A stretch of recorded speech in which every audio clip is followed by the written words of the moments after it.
Ingat, kalau buat tanah, pelarut yang 1 liter tadi pilih yang mengandung glukosa. Kalau buat ini kata kunci. Karena ini nanti gunanya buat perkembangbiakan mikrobanya. Jadi tadi mikroba yang tidur udah bangun lapar, saya bilang tadi lapar, maka dia harus makan biar sehat dan siap bekerja. Kalau buat tanaman, pakai pelarutnya urin kelinci. Urin kelincinya jangan yang baru aja keluar.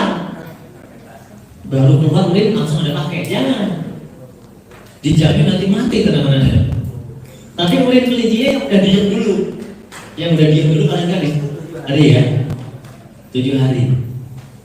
Ya, kemudian atau pakai air kelapa muda. Ingat, air kelapa muda yang masih utuh baru dipecah, jangan yang udah ditaruh kulkas selama beberapa hari. Kenapa itu kok bisa kuning, Pak? Nah, nanti Pak Wan akan menjawab nih, kenapa kok bisa kuning ya Pak kalau difermentasi? Apakah eco farming ini nggak cocok ke daun? Assalamualaikum warahmatullahi wabarakatuh.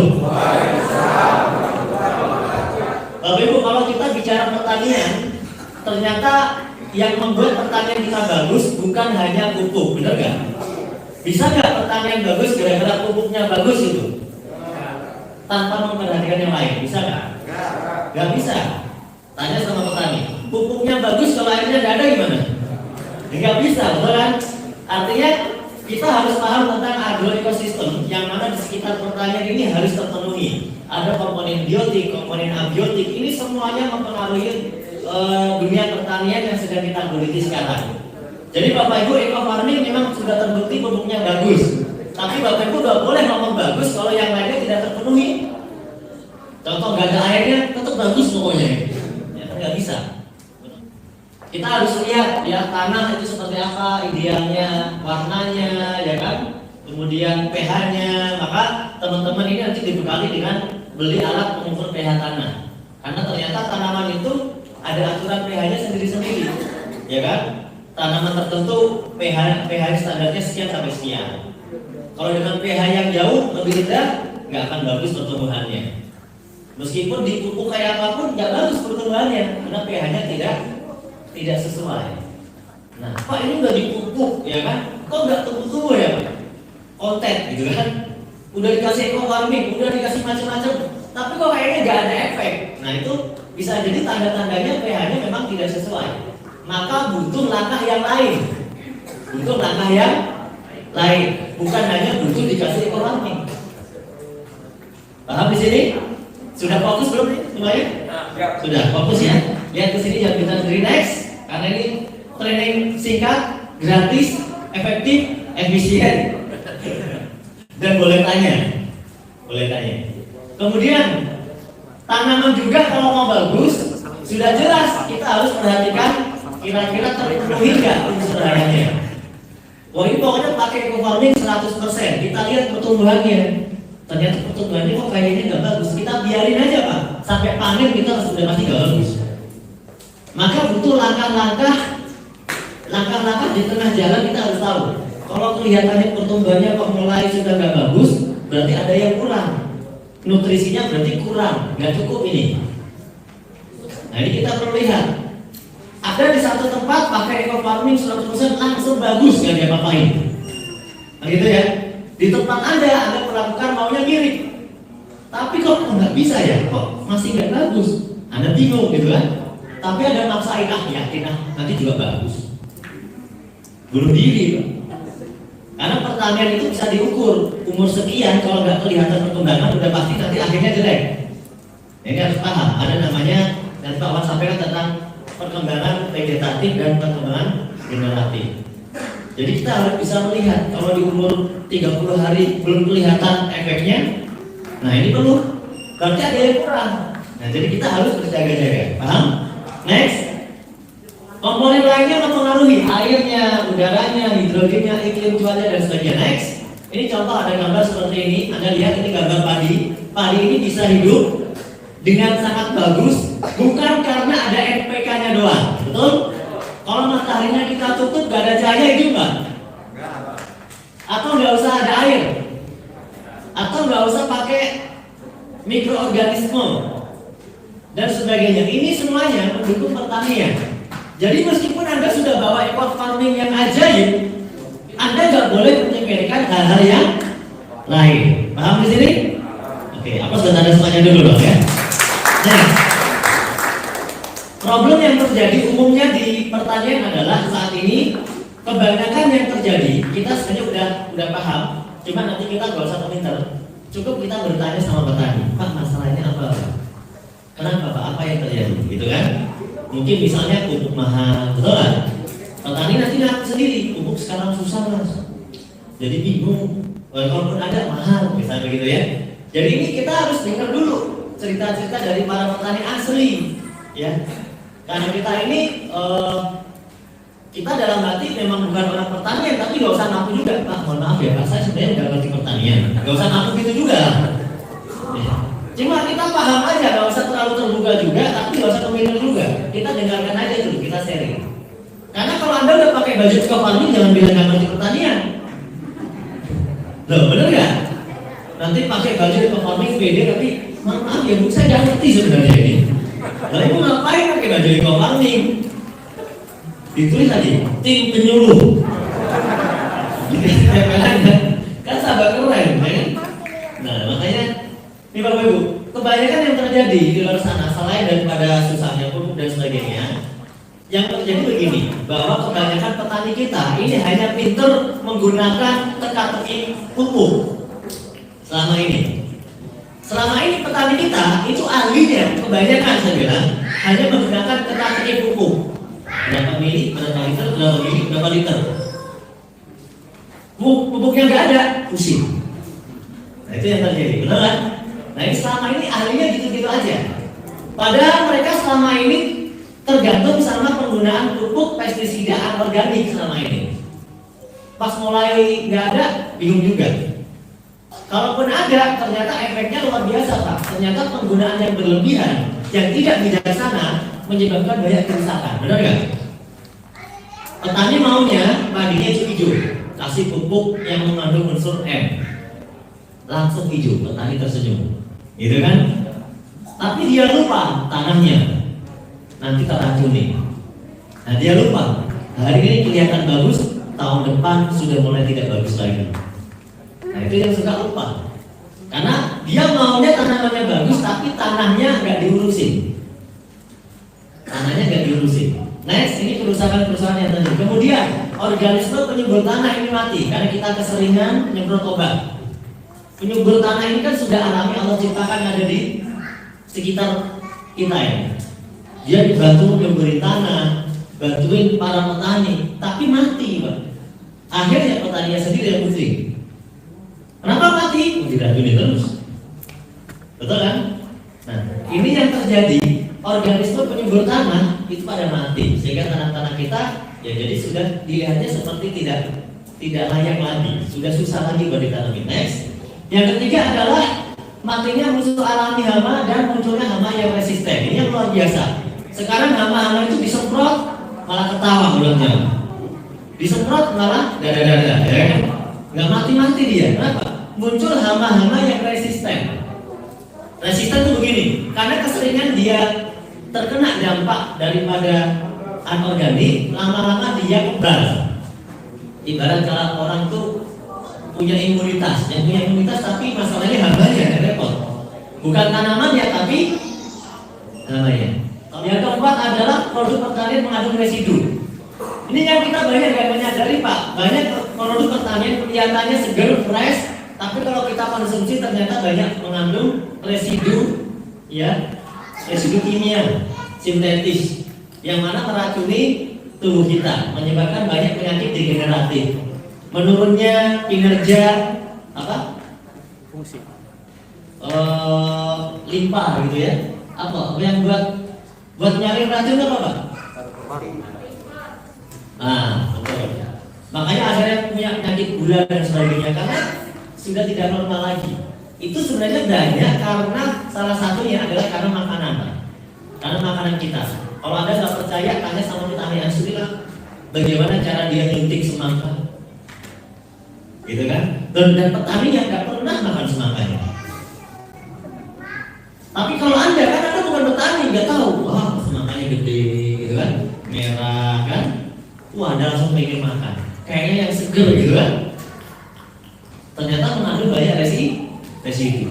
Dan itu sudah kita pernah menemui di beberapa tempat yang mereka emang nggak makan produk mereka sendiri, mereka nggak makan, karena mereka tahu cara bikinnya. Kira-kira saya mau tanya, kalau cara seperti ini kita kembangkan terus, kira-kira bakal maju nggak pertanian kita? Kira-kira kalau misalnya Bapak Ibu bertamu ke rumah saya kasih racun sedikit, meskipun nggak mati dan nggak pusing, saya dosa nggak? Nggak mati dan nggak pusing loh. Aduh, saya dosa nggak? Setiap Anda datang, saya kasih racun sedikit. Anda nggak pusing dan Anda nggak mati. Yang saya lakukan dosa nggak? Nah, Anda ya. Kira-kira kalau tadi memasukkan sesuatu ke dalam makanan, terus dimakan orang lain, menyebabkan penyakit, dosa nggak? Enggak ya? Kalau saya dosa, kalau Anda enggak? Ya. Jadi maksudnya begini Bapak Ibu, kita di sini bukan hanya mau jualan pupuk, bukan. Kita di sini bukan hanya masalah itu. PTBS ini memang dari awal sudah biasa dengan berdakwah bahwa sebelum ada Eco Farming, PTBS punya visi bagaimana membantu umat terbebas dari hutang dan riba. Betul? Dengan produk EcoRacing, PTBS mengurangi emisi gas buang. Dengan Eco Farming, ya kan? Bagaimana kita membangun pertanian yang sehat dan ramah lingkungan. Dengan motonya ya Eco Farming, lahan subur, petani mampu. Maka bukan hanya kita semata-mata untuk mengenai duitnya saja ya atau diri saja, tapi memang PTBS memang diajarkan bagaimana kita semuanya mitra PTBS oleh ownernya, oleh bagian dari sistem perusahaan ini, bahwa hidup ini bukan hanya untuk dunia, tapi hidup itu akhirat. Makanya mohon maaf kalau saya akan bilang hati-hati, jangan-jangan apa yang kita lakukan kelihatannya baik, itu tidak baik. Tapi insya Allah kalau semuanya udah niatnya baik sekarang, ingin membangun pertanian yang ramah lingkungan, insya Allah bernilai pahala dunia dan akhirat. Apa sudah ada semuanya? Next lagi. Oke, sekarang next lagi kita akan bicara tentang bagaimana solusinya. Oke, saya mau tanya, kira-kira solusinya apa nih supaya pertaniannya sehat? Solusinya kita melakukan sosialisasi terus, dimulai dari diri kita sendiri. Kita sadari bahwa pertanian ini harus dirubah dengan lebih baik. Kita semuanya melakukan seminar ini secara rutin, ingin menyampaikan pesan ini, dan semoga makin banyak orang yang akan tersampaikan pesan ini. Jadi dimulai dari diri kita semuanya, kita rubah pola pikir kita, cara bertani kita rubah mindset bertani kita. Setuju nggak? Bagaimana kalau kita bertani harus sehat, ramah lingkungan, niatnya berkah. Setuju nggak? Kalau kita mau pakai produk-produk, pakai yang organik, yang ramah lingkungan. Setuju nggak?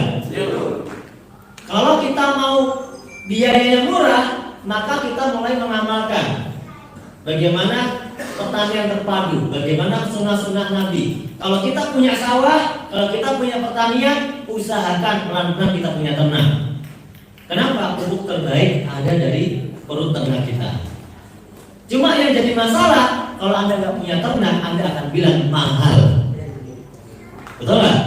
Tapi kalau Anda punya, lama-lama nggak terasa, oh gratis. Betul? Nah ini yang harus kita mindsetnya kita bangun. Karena kalau kita nggak punya, pikirannya kalau beli itu mahal, pupuk itu mahal, berat lagi, ya kan? Tapi kalau kita punya sendiri Pak, insya Allah kita nanti lama-lama nggak butuh tuh produk-produk yang bikin kita buat. Nah makanya perlu dari mindset dulu, karena nggak akan bisa instan. Nah kalaupun Anda mau menggunakan produk pendukung pupuknya, misalnya kan pestisidanya misalnya, maka gunakanlah produk yang organik. Contohnya adalah Eco Farming. Apa sebenarnya Eco Farming? Eco Farming adalah pupuk organik super aktif yang sudah dikembangkan kurang lebih 17 tahun. Dulunya berbentuk cair, tapi begitu diproduksi oleh PTBS, pupuk ini berubah menjadi briket padat. Kenapa berubah menjadi padat? Karena secara bisnis pupuk yang bagus bukan hanya begitu bagus. Buat apa pupuknya bagus kalau dipasarin nggak bisa? Contoh pupuk cair, berat Pak cair, Anda paketin pakai pos dikit JNE, JNT. ada kirim antar kota. Kira-kira pertanyaannya, ditanya nggak ini isinya apa? Cair atau ombak atau padat? Kalau cair, kira-kira diterima atau ditolak? Meskipun pupuknya bagus, kalau dikirim-kirim susah, bisnisnya jalan nggak? Nggak jalan. Maka PT BES membuat perhitungan bukan hanya dari segi bagus pupuknya, tapi perlu kita pikirkan distribusinya mudah atau tidak. Dengan konsep padat seperti sekarang, ekofarming itu bahkan dikirim ke luar negeri bisa.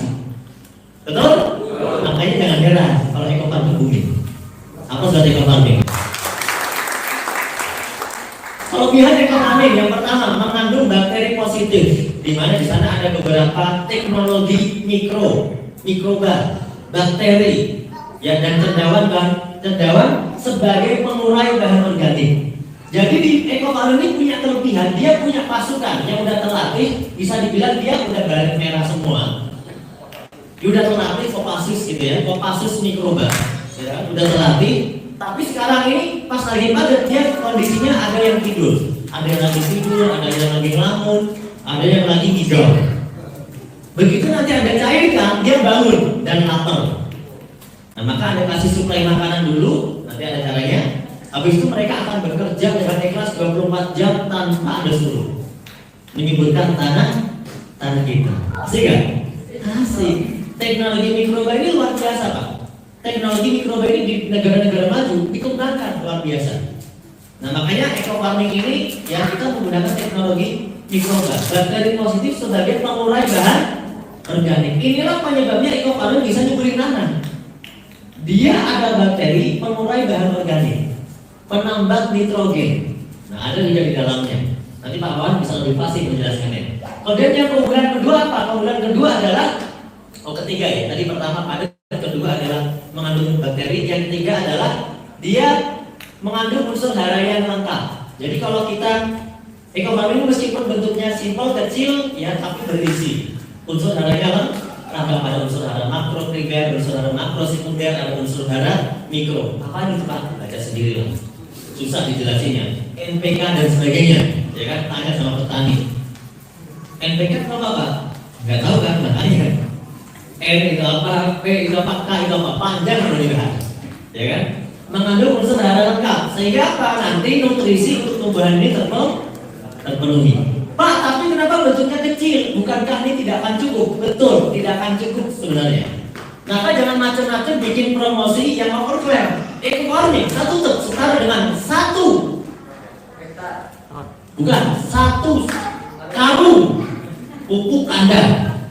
Terus dikasih gambar ekofarming sebenarnya orang nanggur pupuk kandang. Ada kan beredar di medsos begitu. Itu overclaim, hapus. Itu nggak boleh Pak. Anda menyetarakan satu truk ekofarming dengan satu karung pupuk kandang, itu nggak boleh. Kita tidak menerima itu seperti itu. Itulah disebut overclaim. Orang yang ngerti ilmu juga tahu nggak mungkin yang pupuk segini ini, betul kan, menyamai yang satu karung, 1 ton lagi. Betul nggak? Kira-kira ada suka ngeser nggak itu? Pasti ada pelangnya di sini suka ngeser. Hapus. Jangan mau mengintip ekofarming. Karena yang mau nanti perusahaannya diserang netizen. Ya kan? Dibilang overclaim. Padahal kita nggak pernah ngajarin, nggak tahu tuh ide kreatif siapa. Semoga bertahun yang bikin ide itu ya kan. Hati-hati ya. Jadi ini memang kecil, lengkap, tapi kita jangan setarakan dengan yang satu karung begitu loh. Ya. Tapi Pak, bagaimana ini bisa terpenuhi? Itu ada alasan yang lain lagi. Tapi jangan Anda samakan, karena tetap nggak bisa sama. Ini adalah bentuk teknologi mikroba. Jadi ketika dia sudah bereaksi, bakteri ini kalau sudah bereaksi, apa yang ada di tangan Anda dengan setelah dia bereaksi di tanah itu akan berubah. Yang penting lihat hasilnya, subur. Kita jangan seneng kan? Nggak perlu nanti tahu sebabnya, nggak usah teoritis. Misalnya ada saya tanya, kenapa lampu ini menyala? Apakah perlu Anda jelaskan ke orang? Kalau saya nggak perlu, saya cuma bilang karena saya pencet saklar ya Pak. Betul? Apalagi Anda ngomong sama petani, nggak usah teoritis, nggak usah pakai jelaskan itu terlalu rinci, ya kan? Apalagi Anda ketemu ahli pertanian, Anda jelasin salah semua lagi ngomongnya. Mending nggak usah.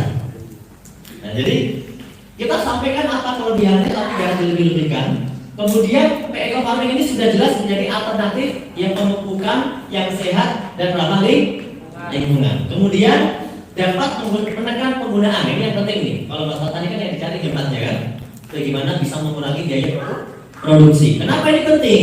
Petani ini Pak banyak dirugikan. Produksinya mahal. Begitu udah ditanam belum tentu bagus hasilnya. Kalaupun dia bagus dijual belum tentu bagus harganya. Betul nggak? Kasihan nggak petani? Kasihan. Kita makan nggak pernah pikir tiba-tiba udah jadi. Betul ya? Tapi petani ini selalu rugi. Minimal kalau bisa menekan biaya produksi, minimal dia nggak rugi kan? Karena kalau mengenai harga jual itu eco farming nggak bisa mengatur, Pak. Yang bisa mengatur itu cuma apa namanya ini? Bandar sama pemerintah. Betul kan? Eco farming nggak bisa mengatur harga. Tapi minimal nggak rugi banget. Setuju? Setuju bantu petani? Yang setuju bantu petani. Nah, saya. Apa sudah tanda semuanya? Next, ini legalitasnya sudah lengkap SK ya, Kementannya, kemudian sudah tersertifikasi organik juga. Kemudian manfaat eco farming tadi sudah kita jelaskan, intinya biar tanahnya subur, kemudian biar tanamannya tercukupi nutrisinya, dan biar petaninya juga senang karena hasilnya pertaniannya bagus, biayanya berkurang. Betul ya? Next. Nah, bagaimana cara aplikasi? Ini aplikasinya. Ada 3 cara aplikasinya, ada 3. Yang pertama kita bikin biang, yang kedua kita encerkan, yang ketiga kita semprotkan. Gambaran singkatnya gini, eco farming ini bentuknya padat. Balik dulu Pak, Bapak. Eco farming bentuknya padat. Sebelum dipakai kita bikin cair dulu 1 liter, namanya biang. Setelah cair 1 liter, kita baru pindahkan ke tangki semprot, namanya pengenceran. Setelah itu disemprotin, namanya penyemprotan. Simpel kan? Nah, paham? Jadi teorinya sih kalau cuma itu biar kelihatan keren aja ditulis. Ada 3 cara, padahal gitu doang Pak. Ya. Dari yang padat dicairkan 1 liter jadi biang. Dari yang 1 liter diencerkan ke tangki-tangki semprot, pengenceran. Terus disemprotin, penyemprotan. Selesai. Nah, itu caranya. Nah, catatan pentingnya adalah saat proses bikin biang. Karena kalau namanya semprot, petani udah tahu caranya semprot. Betul kan petani? Udah tahu apa dia kapan jam berapa, udah tahu, gak usah diajarin. Ya. Tinggal kita yang bahas pembiangannya. Bagaimana cara pembiangannya? Di sini ada 2 pembiangan. Ingat ada 2 macam. Pembiangan untuk tanah. Jadi untuk eco farming untuk digunakan ke tanah, dan membuat biang untuk digunakan menyerap ke tanaman.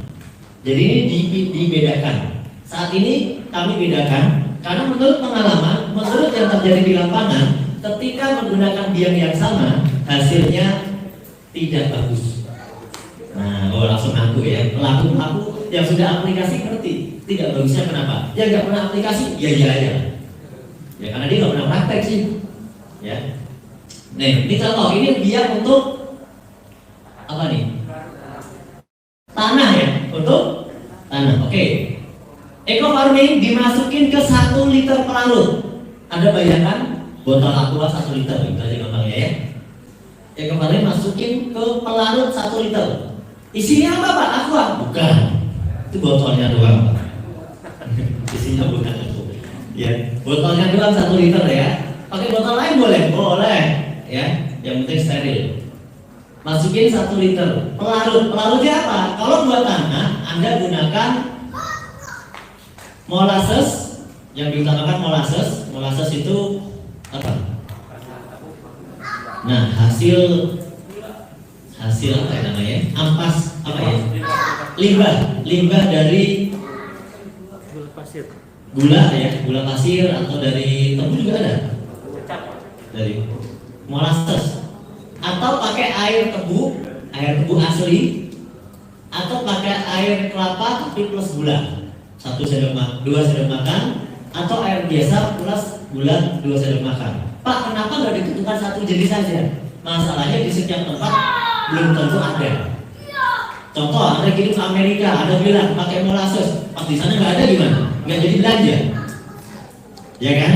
Makanya ini yang paling bagus pakai molasses, ya, atau pakai air tebu. Kenapa ini dipilih? Karena mengandung glukosa. Ini maksudnya. Ingat, kalau buat tanah, pelarut yang 1 liter tadi pilih yang mengandung glukosa. Kalau buat ini kata kunci. Karena ini nanti gunanya buat perkembangbiakan mikrobanya. Jadi tadi mikroba yang tidur udah bangun lapar, saya bilang tadi lapar, maka dia harus makan biar sehat dan siap bekerja. Maka nanti kita fermentasikan berapa? Ya, 3 malam. Jadi dia habis kita campurkan 1 liter pelarut tadi, kita diamkan dengan kondisi tutupnya tertutup rapat kurang lebih 3 malam. Tapi setiap 1 malam dibuka pelan-pelan 10 detik, jangan dibuka kencang-kencang karena akan langsung lompat tutupnya. Karena mengandung gas. Setiap semalam buka pelan-pelan 10 detik ya. Paham di sini? Oke. Catatan.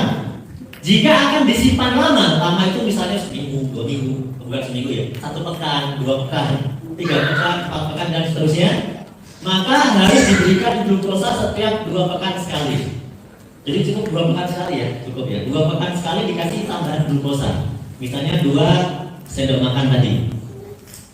Nah, semakin lama kualitas akan semakin baik untuk media tanam. Maksudnya gini, semakin lama ekoformin difermentasi, itu kualitasnya akan semakin baik untuk digunakan ke tanah.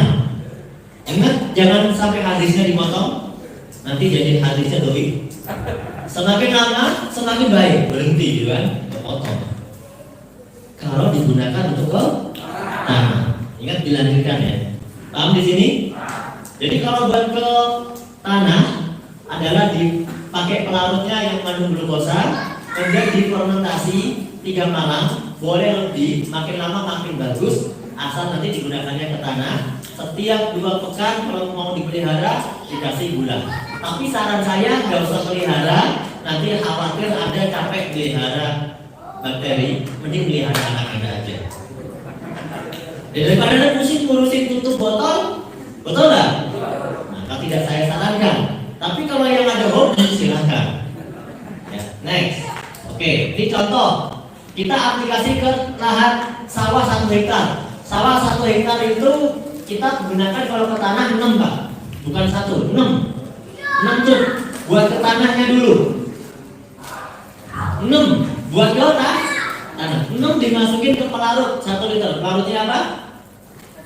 Molasses, air tebu ya. Nah, ini namanya biak. Kalau udah ekofarming dimasukin ke pelarut, dikocok gitu kan, udah tercampur sempurna, itulah disebut sebagai biak, difermentasi. Berapa malam? 3 malam. Oke. Kemudian kalau aplikasi untuk lahan diaplikasikannya kapan? 5 hari sebelum tanam. Jadi tanah itu udah diolah dulu. Tanah udah diolah dulu, udah dikasih pupuk kandang dulu, gitu kan? Udah diolah dulu. 5 hari sebelum proses penanaman, 5 hari lagi ekofarming masuk dulu. Yang udah difermentasi berapa hari? 3 malam. Oke, berarti kalau fermentasi 3 malam, berarti dari hitungan dari tanam berapa hari? 8, betul ya? 8 ke 5 dipakai, tunggu 5 hari lagi baru penanaman. Penanaman itu berarti pemindahan ini ya, pemindahan bibit dari tempat bibit ke lahan besar. Kalau sawah itu ada lahan untuk bibit, ada lahan besar. Nah, dipindahkan ke situ. Itu prosesnya. Ya. Kemudian pengaplikasikannya bisa pagi atau bisa sore hari. Kemudian hindari aplikasi menjelang hujan. Benar, hindari aplikasi menjelang hujan. Aplikasikan dalam keadaan tanahnya mancak-mancak. Jangan sampai ngalirnya ke sawah tetangga, hilang ekofarmingnya. Ya benar nggak? Ya tanahnya harus airnya harus turun dulu, mancak-mancak dulu saat aplikasi itu, dan jangan pas hujan. Kalau pas hujan gimana? Ya pokoknya jangan pas hujan aja. Ya Anda yang tahu lah, Anda atur sendiri. Kalau kira-kira mau hujan ya jangan dulu. Ya diperkirakan dulu, pakai awak lah di situ, disiapin. Next. Nah kemudian kalau untuk tanaman kalau di padi itu kita biasa aplikasikannya hari ke-14. Min 5 tadi buat tanah, aplikasi lagi nanti hari ke-14. Habis hari ke-14 aplikasi lagi hari ke-28. Pokoknya 2 pekan. Ya. Nah, kalau untuk tanaman cukup kita nanti gunakannya satu, Pak. Ya. Pelarutnya, lihat, pelarutnya beda. Jadi buat tanah buat tanaman ini terpisah, beda. Kalau buat tanaman pakai pelarutnya urin kelinci. Urin kelincinya jangan yang baru aja keluar. Baru keluar urin langsung ada pakai, jangan. Dijamin nanti mati tanamannya. Tapi urin kelincinya yang udah diam dulu. Yang udah diam dulu paling kali hari ya. 7 hari. Ya. Kemudian atau pakai air kelapa muda. Ingat, air kelapa muda yang masih utuh baru dipecah, jangan yang udah ditaruh kulkas selama beberapa hari. Kalau yang udah taruh kulkas diminum aja. Seger. Ini serius ini saya nih. Ini serius. Jadi pakai air kelapa yang baru. Ya. Kemudian atau air biasa, kalau nggak ada udah air biasa aja. Oke, catatan pembuatan biang ekofarming untuk siraman ke daun tidak boleh difermentasi dan tidak boleh ditambahkan glukosa atau gula, nggak boleh. Ini catatannya. Jadi gimana Pak bikinnya? Instan. Bikin sekarang, dipakai sekarang. Bikin sekarang, dipakai sekarang. Next. Ini contoh satu ya. Kalau buat tanah tadi kan 6. Kalau buat tanaman 1. Buat 1 hektar 1. Ada yang paham, Pak katanya 1 buat 1 hektar. Iya benar emang iya. Tapi bukan sampai panen Pak. Kan ada yang maknanya 1 itu buat 1 hektar sampai panen. Bisa Pak? Bisa. Ya bisa-bisa aja. Hasilnya nggak tahu. Iya kan? 1, nanti hari berapa tadi? Hari ke-14, hari ke-28, terus hari ke. Nah, total semua buat tanah 6, buat tanamannya 4, totalnya 10. Jadi 1 hektar itu menghabiskan 10 tub ekofarming. Itu yang disarankan oleh tim. Anda mau kurangi? Boleh aja. Tapi yang kami sarankan ini. Karena untuk tanah itu lebih diutamakan. Ya.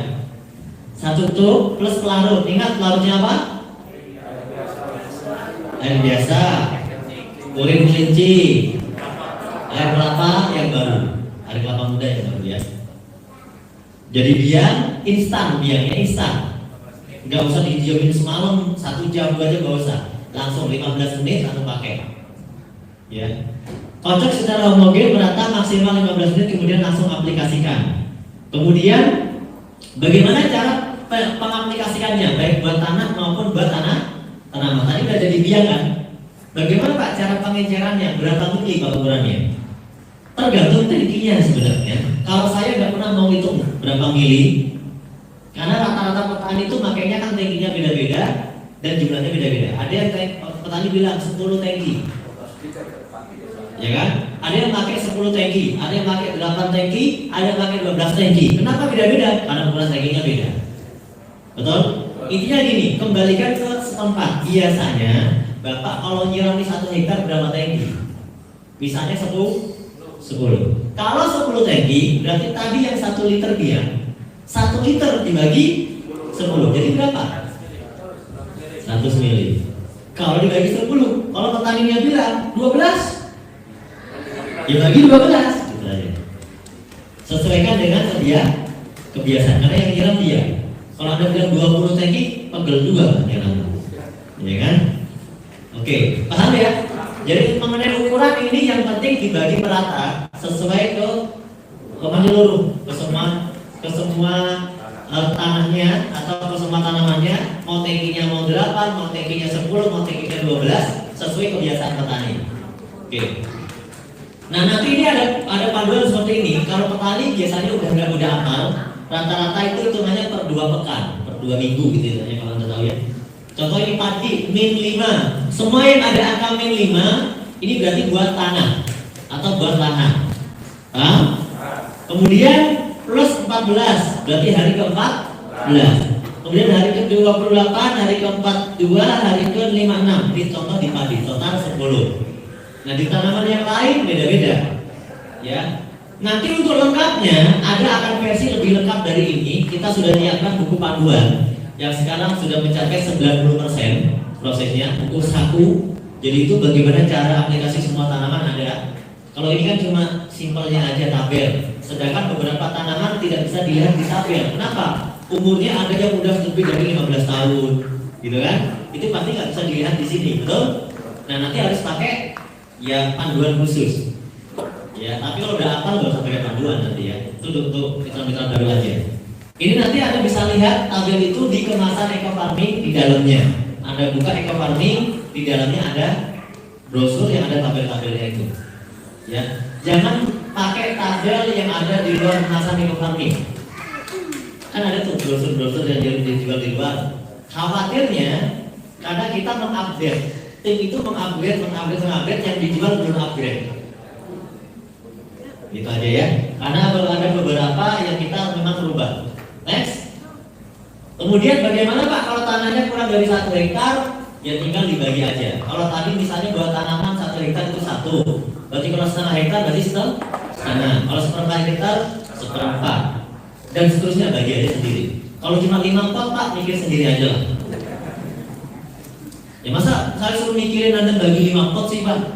Ya, Anda bisa lah perkirakan sendiri. Kalau Anda ke tanaman, ambil secukupnya. Gini, kalau ke lahan kan lagi enam semuain ya. Atau kalau lahannya nggak sampai 1 hektar, mungkin cuma 1 gitu ya semuain. Habisin, jangan sisa. Kalau buat tanaman, kalau emang butuhnya cuma sedikit, ambil dikit. Jangan semua didiamkan. Secukupnya aja. Butuhnya 1 sendok ya kita biarkan 1 sendok, gitu kan? Kalau 1 kan tadi bisa 1 hektar, betul nggak? Ya kalau cuma 5 pot ya Anda ambil aja sedikit. Jangan Anda bikin biang semua. Nanti sisanya diapain bingung Anda. Karena sisanya itu judulnya udah difermentasi. Betul nggak? Kalau ada sisa, Anda diamkan, namanya apa? Udah jadilah fermentasi. Kalau udah fermentasi, khawatir Anda lupa disiramin ke daunnya. Yang terjadi adalah tanya yang udah praktek. Kuning, layu dan sebagainya. Nah itu sebenarnya karena kurang tepat cara aplikasinya. Nah kenapa itu kok bisa kuning Pak? Nah nanti Pak Wan akan menjawab nih. Kenapa kok bisa kuning ya Pak kalau difermentasi? Apakah eco farming ini nggak cocok ke daun? Ya dan sebagainya. Nanti kita bisa lihat next. Terakhir ya, warning kalau kita aplikasi eco farming, 1 jangan salah tadi bikin biang untuk lahan dan untuk tanaman. 2, tangkinya pastikan jangan pakai tangki yang biasa buat nyemprot pestisida atau nyemprot obat, ya herbisida, insektisida. Jangan pakai itu, pakai tangki yang lain yang steril. Tangki baru lebih bagus. Semoga punya modal buat beli tangki. Kalau saran kami pakai tangki baru lah. Tulisannya eco farming ditulisin sendiri, pakai spidol, ya. Kemudian kalau aplikasi dengan pupuk lain itu jangan dicampur. Memang sebenarnya bisa dicampur, cuma khawatir namanya orang awam daripada dia nggak ngerti ilmunya, mending jangan dicampur. Memang ada beberapa yang boleh dicampur, ada beberapa yang tidak boleh dicampur. Untuk aman yang kami katakan jangan dicampur. Karena ini saya tahu awam. Kalau kita bilang boleh nanti sendiri, kayaknya boleh gitu kan. Kemudian kalau mau aplikasi pakai pupuk lain, kan kita tetap sarankan menggunakan pupuk lainnya bisa 25%, betul ya? Atau pakai 50% gitu, boleh nggak Pak? Boleh. Atau kalau nggak pakai yang lain boleh Pak? Boleh juga. Tapi ada catatan, kalau Anda mau nggak pakai pupuk lainnya, Anda harus penuhi kebutuhannya. Minimal Anda harus sedia pupuk Anda. Kalau pupuk Anda nggak ada, eco farming masuk, pupuk lainnya nggak mau, nah ini yang khawatir. Khawatir kenapa? Nutrisi tidak tercukupi. Tapi kalau ada pupuk kandang, karena eco farming ini teknologi mikroba bakteri, pupuk kandang itu diolah sama eco farming. Gitu. Maka pasangan eco farming yang sejati adalah pupuk kandang. Gitu ya. Nah kalau nggak ada, maka mau nggak mau pasti Bapak Ibu harus tetap pakai pupuk lain, betul nggak? Jangan nggak pakai, udah pasti nutrisi kurang. Kalau pakai gimana Pak? Maka ada jeda 7 hari. Misalnya tadi hari ke-7 pakai pupuk lainnya, tapi cukup pakai 25%, gitu kan? Hari ke-14 pakai eco farming. Selang-seling aja. Sehingga apa? Biaya yang biasanya untuk membeli pupuk lainnya itu 100%, Anda hanya pakai 25%. Sebagiannya pakai eco farming dan Anda hitung-hitung, insya Allah ada pengurangan biaya. Dan hasilnya tetap bagus. Ya, jangan langsung nggak pakai apa-apa juga. Kecuali Anda yakin tanahnya itu bagus, tanpa pupuk yang lain pun udah bagus. Anda yakin? Karena mungkin di sana unsur haranya banyak, warna tanahnya udah hitam subur gitu kan. Misalnya kemudian kainnya ini banyak kotorannya di sana udah biasa dikotorin tiap hari gitu kan. Jadi ini nutrisinya udah bagus Pak, nggak usah pakai pupuk yang lain juga. Ya udah, kalau Anda yakin, Anda coba dulu sambil Anda amati beberapa hari. Kalau perkembangannya bagus, berarti memang bagus.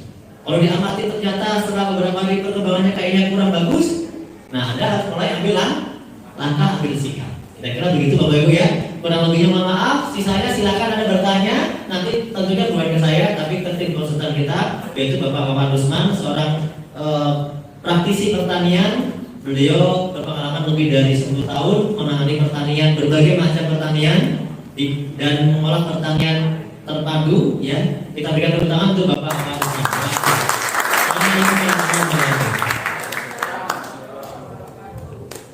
Boleh berikan tepuk tangan yang